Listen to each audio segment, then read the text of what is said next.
L'activité de mécatronique est basée sur la conception et la réalisation d'équipements pour l'assemblage de pièces plastiques.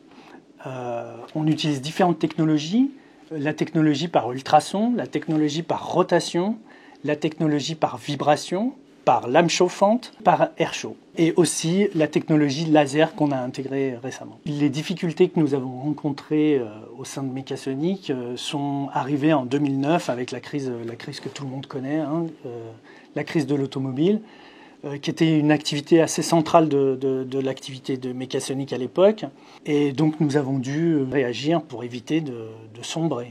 C'est toujours quelque chose qui émotionnellement est un peu compliqué parce que vous ne savez pas, on vous parle de tribunal de commerce, de cession, de liquidation, donc ça reste toujours un petit peu flou et je dirais malgré tout quand même un petit peu angoissant parce que vous ne savez pas pour l'entreprise et vos collaborateurs ce qui va se passer.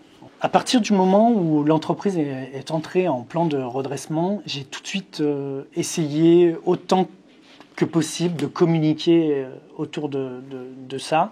On l'a expliqué à nos clients, on l'a expliqué à nos fournisseurs et on l'a expliqué à nos collaborateurs.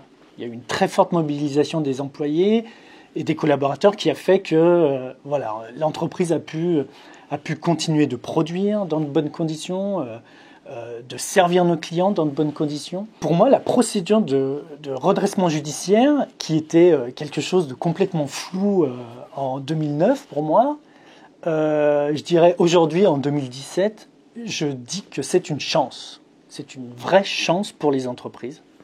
On a cette disposition en France qui nous permet de rebondir. Elle nous permet de repartir sur des bases saines pour l'entreprise et pour les collaborateurs. Pour Mécatronique, c'est un nouveau chapitre qui s'ouvre parce que Mécatronique est entré en plan de redressement en 2010, plan de continuation en 2011. Nous avons demandé au tribunal de commerce de pouvoir sortir de façon anticipée du plan par l'appurement complet du passif de l'entreprise. Un plan de redressement ne signifie pas la mise au fer de l'entreprise. On reste malgré tout libre de ses mouvements. J'ai pu investir, j'ai pu changer de locaux. Donc nous avons construit une nouvelle usine sur le site de Juvigny. On est quand même assez libre de ses mouvements dans la mesure où on respecte le plan qui a été indiqué par le tribunal, forcément. Il y a beaucoup d'espoir dans une procédure de redressement. Beaucoup d'espoir, beaucoup de choses à faire. Par contre, ce que je conseille, c'est d'aller très très vite. Ça, c'est capital pour l'entreprise.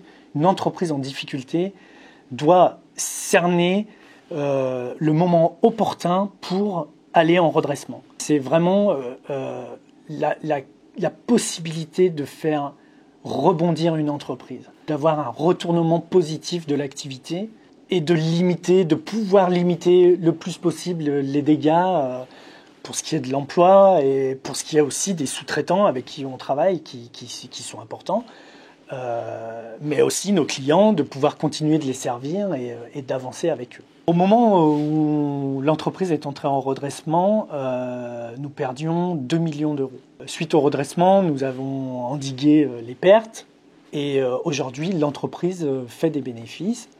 Ce qui nous permet de voir l'avenir beaucoup plus sereinement pour ce qui est des investissements. On va continuer nos investissements, on continue les recrutements, donc oui, on voit les choses beaucoup plus sereinement.